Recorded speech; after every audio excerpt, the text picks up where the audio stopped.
E depois do desastre já precificado aí do desfile da escola de samba que caiu para o grupo de acesso lá da homenagem ao Lula e coisa e tal, parece que os marqueteiros do Lula agora estão preocupados com o Flávio Bolsonaro aqui. O PT está subestimando o Flávio Bolsonaro como adversário, diz conselheiro de Lula. O conselheiro do Lula está dizendo que não, que o pessoal estava falando que não, que agora com Flávio Bolsonaro o Lula já ganhou, não sei o que lá, essa empáfia do pessoal já acabou, né? A gente sabe que isso já acabou há mais tempo, tá? O fato é que o Flávio tem crescido nas pesquisas de opinião consistentemente, a cada pesquisa ele aparece um pouquinho mais perto do Lula, e em algumas já ultrapassando o Lula, né? Então o pessoal está começando a ficar com medo. Vamos ver aqui, porque tem um monte de gente preocupada agora que está lendo os sinais do que está acontecendo e está vendo a coisa ficando ruim para o lado do Lula, né?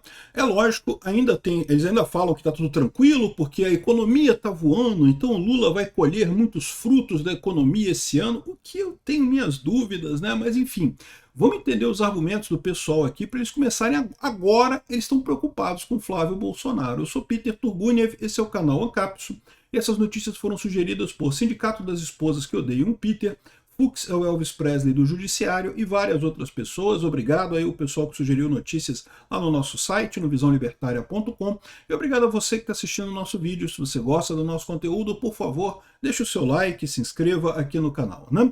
Então, como eu falei para vocês, né, já mudou a figura, mudou muito a figura. É lógico que não foi só por causa do desfile da escola de samba. Isso já era uma coisa que já vinha se consolidando a cada pesquisa eleitoral que o Flávio chegava mais perto do Lula.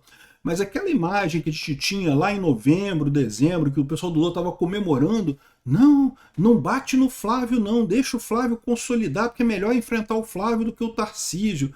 Esse momento já passou, meu amigo. O pessoal do Lula já percebeu que tem um problema, que o Flávio, primeiro, pegou os votos do Bolsonaro muito rápido.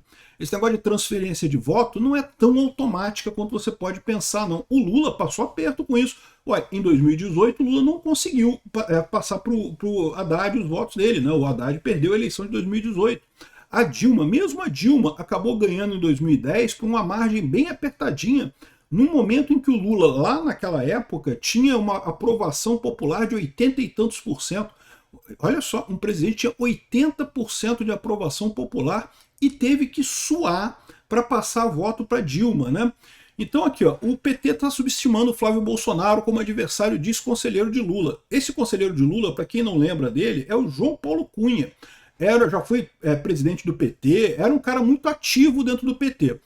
Foi envolvido em um monte de casos de corrupção, né, padrão dentro do PT, e ficou meio afastado dessa história toda, mas ele está dizendo agora que ele é considerado um dos principais conselheiros do petista e que vê no governador Tarcísio de Freitas um candidato que seria mais viável de ser derrotado.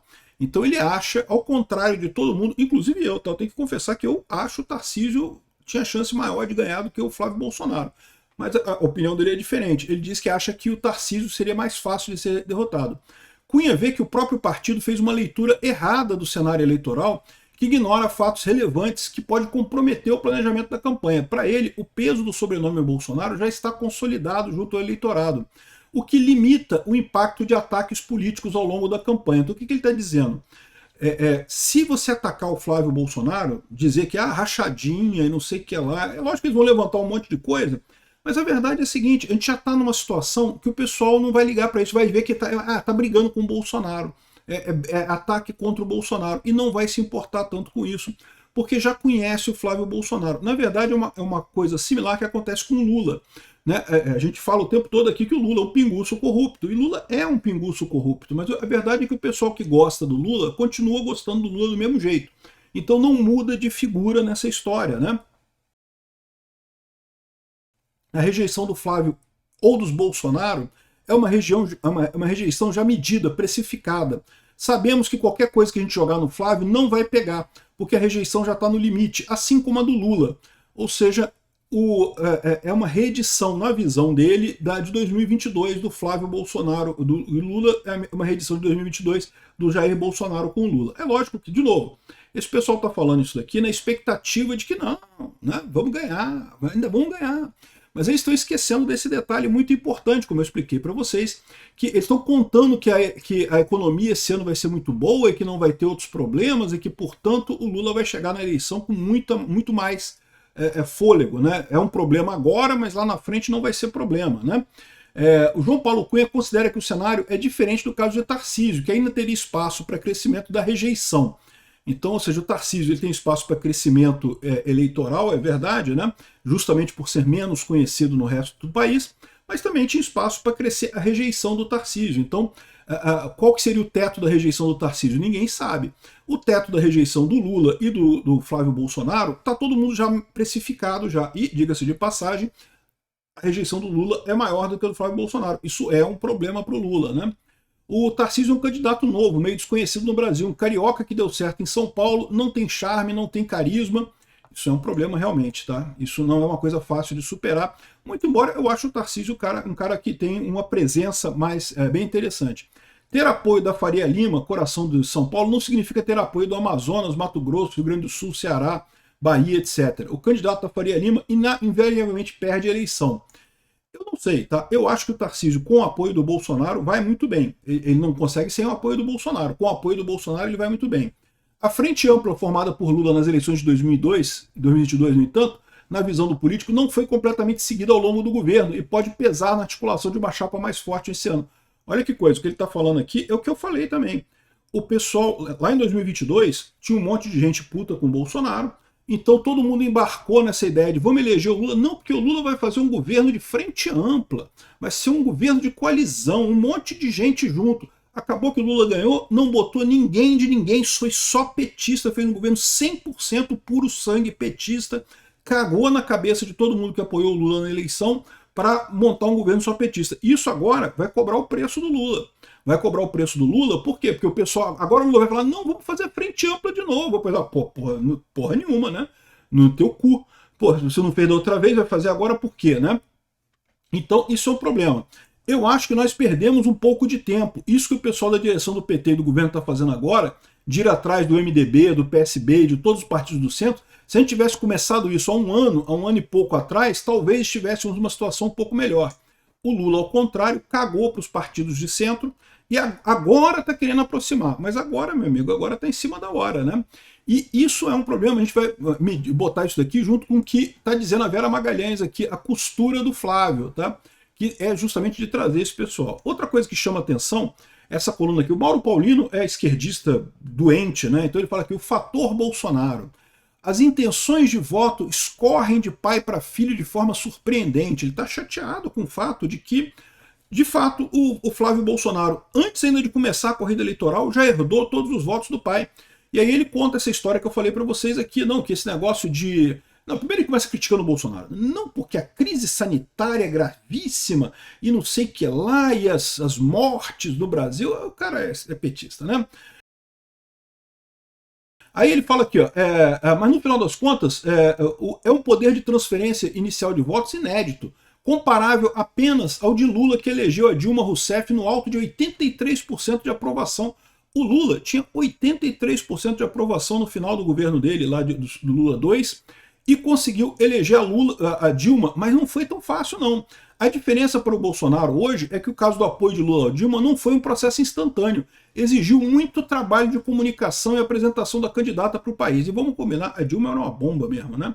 Pesquisadores de eleições sempre afirmam que a transferência de votos nunca é automática. No caso do Bolsonaro, é.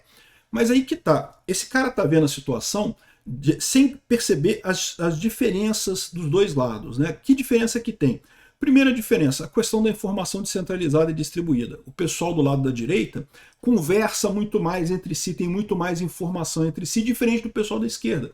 O pessoal da esquerda é o pessoal que está mais desinteressado em política. Quem ainda vota no Lula é o pessoal que não está muito correndo atrás de política, que não interessa muito por política. E aí, realmente, é mais difícil você convencer essa pessoa a comprar um produto novo, né? Comprar uma Dilma da vida, ou quem quer que seja. Ao passo que o pessoal da direita, como está interessado nisso, como busca saber, sabe que o Flávio é o candidato do Bolsonaro, pronto, né? O Flávio ainda tem um percentual para crescer, tá? Mas ele já está crescendo bastante nisso daí. Enquanto Dilma partiu de um percentual irrisório de apenas 3% no Datafolha, em março de 2008, o Flávio já larga consolidado e competitivo. Mesmo com um governo bem avaliado, Lula levou meses para tornar a candidata conhecida e transferir seu prestígio. Já Bolsonaro, mesmo preso, doente, rejeitado pela maioria, entrega seu sucessor instantâneo e protagonista que briga pela disputa da liderança. Olha só como é que esse pessoal vê a coisa. É o que eu falei para vocês. Eles achavam que essa altura do campeonato, Bolsonaro acabou. Acabou. Não, a gente fez lá, usamos todos os truques para destruir Bolsonaro. É o que eu falo para vocês. O objetivo desse pessoal nunca foi prender Bolsonaro. O objetivo deles era destruir Bolsonaro politicamente. E eles estão percebendo que não conseguiram. O Bolsonaro, com todas as críticas que eles fazem a ele, que, né, na bolha deles é importante pra caramba, mas que na prática não quer dizer nada, com tudo que eles tentaram, Bolsonaro continua sendo uma potência política no Brasil. Quem ele apontou o dedo, meu amigo, rapidinho, tá lá no topo das pesquisas. E não tem nenhuma chance de mais ninguém. Ah, mas eu prefiro o Tarcísio. Eu prefiro o Tarcísio, preferi o Tarcísio. Mas eu conheço, não tem o que fazer. É o Flávio. Outras pessoas, mas eu prefiro o Caiado, eu prefiro o Ratinho, eu acho que não sei quem é melhor. Cara, meu amigo, esquece, meu amigo. Senta e chora, já era. Bolsonaro apontou o dedo, é ele. Mas é a alta rejeição que determina o teto do bolsonarismo e as chances de vitória semelhantes à do Lula. Repara que agora eles já acabaram com aquela história de dizer que não, porque o Flávio Bolsonaro tem uma rejeição muito alta, vai perder. Por quê? Porque a rejeição do Lula agora é maior que a do Flávio. Então não tem a rejeição muito alta do Flávio Bolsonaro, né? E eles estão esquecendo desse outro detalhe. Por quê? Porque o Lula, qualquer coisa que ele prometa agora, o pessoal pode perguntar, mas Lula, por que você não fez isso no seu governo? Né? Tipo, não, porque agora eu vou resolver o problema XYZ, vou fazer os aviões agora custarem 2 centavos de passagem, qualquer mentira que o Lula possa falar, você pode perguntar, Lula, por que você não fez? Era o governo até agora, né? O Flávio Bolsonaro é a primeira disputa de governo dele. Mesmo que perguntem para ele alguma coisa do tipo, por que o seu pai não fez? Ele pode falar, não, eu não sou meu pai, eu sou diferente do meu pai. Eu vou fazer isso, meu pai não fez porque não quis, eu vou fazer porque eu quero. Então, ou seja, isso é outro fator, né? O Flávio Bolsonaro não é o Bolsonaro. Eu já falei para vocês, o Flávio Bolsonaro tem uma característica própria dele e que eu acho positiva. Ele é um cara menos radical. Ele tem a mesma imagem do Bolsonaro, mas um pouco menos radical, o que, na minha opinião, do ponto de vista político, é muito positivo para ele. Isso vai aparecer mais fortemente justamente quando chegar perto da eleição. Aí ele diz aqui, ambas as candidaturas lutarão para diminuir resistências e convencer a parte mais independente do eleitorado. E aí que é o outro problema que eu falo para você. O Flávio consegue convencer o pessoal mais fácil. Por quê? Porque ele não tem o rabo preso agora. O Lula tem. O Lula é responsável pelas merdas todas que estão acontecendo agora. Banco Master, INSS, não sei o que lá. Está acontecendo agora. É culpa do Lula. Né? Segundo classificação criada pela Quaest, esse grupo corresponde a 32% e é o alvo principal das campanhas. A esquerda conta hoje com 33%, sendo 19% de lulistas e 14% de não lulistas. Do outro lado também há 33% da direita, formado por 12% de bolsonaristas e 21% de não bolsonaristas. É mais um retrato da teoria dos 3/3. Eu já falei isso para vocês, né, que você divide o eleitorado e coisa e tal. E aí, ou seja, o que o pessoal está falando aqui, que o grande problema é esse. Como que Bolsonaro conseguiu botar o Flávio Bolsonaro, transferir tanto voto, né? De novo, esse pessoal está ignorando esses 2 pontos básicos. Primeiro, eles achavam que teriam destruído o Bolsonaro completamente e não destruíram. E segundo, que a direita é diferente da esquerda. A direita é o pessoal mais empenhado na política. Eu não estou dizendo que não tenha gente de esquerda que seja muito empenhado em política. Tem também. Da mesma forma, também tem gente na direita que não é tão empenhado, não está tão interessado em política assim. Mas o grosso, né, a maior parte das pessoas que você vê está nessa situação, né? Então, o pessoal está ficando preocupado. Eu já estou começando a colocar que, por mais que o cara continue sendo esquerdista, achando que o Lula vai ganhar, ele está preocupado. A gente já falou sobre essa coluna aqui, ó, chefe de instituto de pesquisa avalia estrago para Lula no desfile da Sapucaí. Há chances reais da pesquisa no início do próximo mês trazer Flávio Bolsonaro na liderança, diz o diretor de um instituto de pesquisa em anonimato. E, de novo, eu falo para vocês, isso daqui não necessariamente é por causa do desfile. O desfile da escola de samba foi ruim para o Lula? Foi ruim para o Lula, não tenho dúvida nenhuma. Ótimo que foi ruim para o Lula. Mas a verdade é que o Flávio já vinha crescendo e tirando diferença do Lula a cada pesquisa. Se o Flávio continua nisso mais um pouquinho, ou seja, aparece nessa pesquisa agora à frente do Lula e numa próxima já distanciando do Lula, aí, meu amigo, o pessoal do PT vai apavorar. Vão perceber o tamanho do problema. E eu acho que é isso que vai acontecer, tá? Independente de qualquer coisa, a minha visão é que o Flávio continua crescendo ainda pelo menos até uns 55%. Aqui, ó, o chefe de um importante estudo de pesquisa resume o impacto negativo do desfile da Sapucaí contra o presidente Lula. De novo, eu acho que não é só o impacto do desfile da Sapucaí. A coisa já vinha acontecendo. É o impacto do conjunto da obra do Lula, né? O desfile da Sapucaí foi ruim, sim, mas o conjunto da obra do Lula.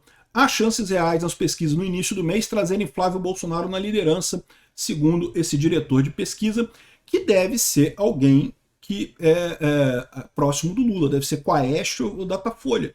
Porque os outros falariam direto, né? Que, não, o Bolsonaro está na frente, Flávio Bolsonaro está na frente, não tem problema nenhum.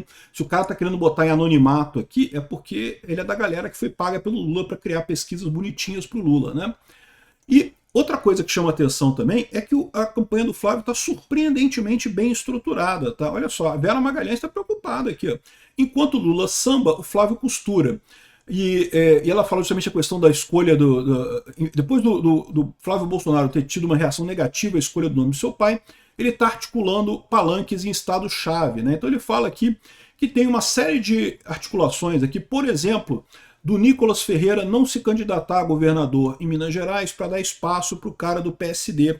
E também estão falando em colocar o vice do Tarcísio como alguém do PSD, o próprio Kassab como vice do Tarcísio, para trazer o PSD para o lado do Bolsonaro. E de novo, vocês sabem que eu detesto o Kassab, tem ojeriza o PSD e coisa e tal. É o PSDB, o PSD é o PSDB, é a mesma coisa. Mas a verdade é que é um apoio importante, tá? É um apoio que o Lula está correndo atrás também. Então, se o Flávio conseguir costurar esse acordo, entregando Minas Gerais e São Paulo para o PSD, né? Assim, Minas Gerais como o principal e indo o PL de vice. Em São Paulo, o PL de principal e o PSD de vice. São duas costuras muito importantes e que podem dar o PSD para o Flávio Bolsonaro. Isso seria uma coisa muito importante, realmente. Isso pode matar o Lula completamente nos dois principais colégios eleitorais do Brasil. Bom, a gente não sabe se vai dar certo, mas está havendo essa costura aqui, né? No Rio tem o nó tático do Eduardo Paes, que está facilitando o próprio caminho para o governo do Estado, né? Complicou a vida do Lula, que passa a contar com um palanque menos convicto. O Eduardo Paes tem tanta chance de ganhar no Rio de Janeiro que meio que está cagando para o Lula. É mais ou menos o que aconteceu na eleição para prefeito em 2024, né? Ele, infelizmente, não sei por que dá nesse carioca, cara, puta que pariu, né? Essa praga, excesso de maconha, deve ser. E esse pessoal que vai lá e vota no Eduardo Paes, né? Só pode ser isso, né? Enfim, a questão toda é essa. No Rio de Janeiro é um caso meio perdido, mas se é um caso perdido para o Flávio, é um caso perdido para o Lula também. Então, menos problemas, né? Menos problemas aqui. O que mostra essa visão aqui da Vera Magalhães é que, surpreendentemente, o Flávio Bolsonaro está tendo uma articulação bem razoável nisso daí. Isso é uma coisa positiva. Isso não é fácil de fazer, tá? Bom, o Bolsonaro vai ouvir o Nicolas para definir a chapa em Minas Gerais. Isso aqui certamente já é o acordo Bolsonaro, Nicolas, PSD, para fortalecer o Flávio Bolsonaro, né? O Nicolas, eu adoraria o Nicolas governador de Minas Gerais, né? Mas tem que tomar cuidado também para ver como é que vai ser o arranjo global. O próprio Nicolas falou que prefere continuar na Câmara, né? Ele poderia ir para o Senado também. O Nicolas no Senado ganharia com muita facilidade. Não sei qual vai ser a decisão do Nicolas. O Nicolas é um cara que lá na frente certamente vai ser o pica das galáxias da direita, mas por enquanto talvez seja esse o caminho dele, né? O Flávio fez um outro aceno que eu acho muito importante, que é acenar com o fim da reeleição no plano de pré-campanha. Olha, o fim da reeleição, um monte de gente promete, mas querer cumprir não quer. Né? Por quê? Porque quando ganha a eleição, aí passa que, opa, peraí, eu quero a reeleição agora, né? Automaticamente muda a coisa. Mas no caso do Flávio Bolsonaro, é uma coisa que pode realmente acontecer, porque ele pode ter o interesse de passar depois para o pai dele. E veja, o fim da reeleição, de certa forma, ajuda a direita. Por quê? Porque a direita tem mais nomes. A esquerda é todo mundo ligado ao Lula. Não tem. O Lula matou qualquer pessoa na esquerda que apresentasse alguma vida própria, alguma luz própria, né? Qualquer um que apareceu ali um pouquinho mais forte, o Lula foi lá e fez questão de matar a pessoa para não se sentir ameaçado, né? Aí o que acontece na esquerda agora? Quando o Lula morrer, meu amigo, não tem mais ninguém na esquerda. E na direita não, o Bolsonaro tem um monte de gente para substituir o Bolsonaro. Então, na verdade, para a direita é bom mesmo acabar com a reeleição, porque vai ter mais um monte de gente aí dessa mesma linha no futuro. Então, eu acho que é um bom plano. Não sei se o pessoal vai comprar isso, né? Mas é um bom plano, sem dúvida alguma. E no Congresso, Flávio Bolsonaro é o nome mais citado para liderar a direita. É muito curioso como é que o pessoal ainda questiona isso, né? Cara, o Bolsonaro escolheu, meu amigo, esquece, não tem isso não. Já é ele mesmo, né? E o pessoal ainda está preocupado com a questão do Senado. Lembra que isso é uma preocupação do Lula, tá? O Lula está vendo que mesmo que ele ganhe a eleição esse ano, ele vai enfrentar um Senado fortemente bolsonarista, um Senado fortemente de direita. Isso quer dizer que ele não vai conseguir fazer nada, né? Porque nem a contar com o STF ele vai poder mais. Dessa vez ele contou com o STF, por quê? Porque ele conseguia controlar ainda o Senado evitou impeachment de ministro do STF, e aí o Lula, quando tinha que chorar qualquer coisa, chorava para o STF dava o cozinho para o Lula e o Lula continuava governando, né? Agora não vai ter mais isso. Com um Senado fortemente bolsonarista, mesmo que o Lula ganhe, ele não consegue governar. Mas vamos ver, vamos ver. A minha expectativa é ganhar o Flávio Bolsonaro e o Senado bolsonarista. Aí sim a gente vai resolver os problemas aqui desse país. Obrigado por assistir nosso vídeo até o final. Tem alguns links para você nos ajudar aí na tela e também na descrição desse vídeo. Contribua com o nosso projeto.